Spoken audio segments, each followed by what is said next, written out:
En 1925 et jusqu'en 1930, vous formulez la théorie de l'idéalisme magique et de l'individu absolu. C'est le sujet de votre livre « Il Camino del Cinabro ». Nous expliqueriez-vous cette doctrine? Mais pour l'expliquer, je devais entrer dans un domaine technique de philosophie. Je peux dire en résumé que cette doctrine, c'était une synthèse entre l'idéalisme absolu de la ligne des successeurs de Kant, Schelling, Fichte, etc., de l'existentialisme avant la lettre, avec une dimension ésotérique.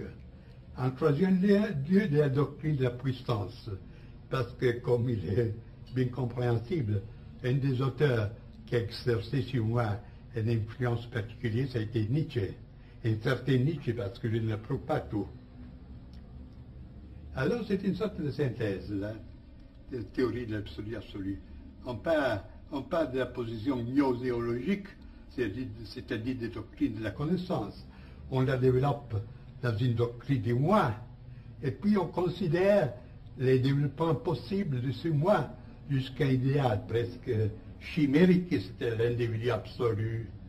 Et les phases de ce développement ont été exposées dans les deuxièmes volumes de cette doctrine de cette théorie de l'individu absolu, qui s'appelle phénoménologie de l'individu absolu. Le mot est permis phénoménologie et apprendre dans le même sens de Hegel, phénoménologie de Geistes, phénoménologie de l'esprit, pas dans le sens d'un recueil de phénomènes plus ou moins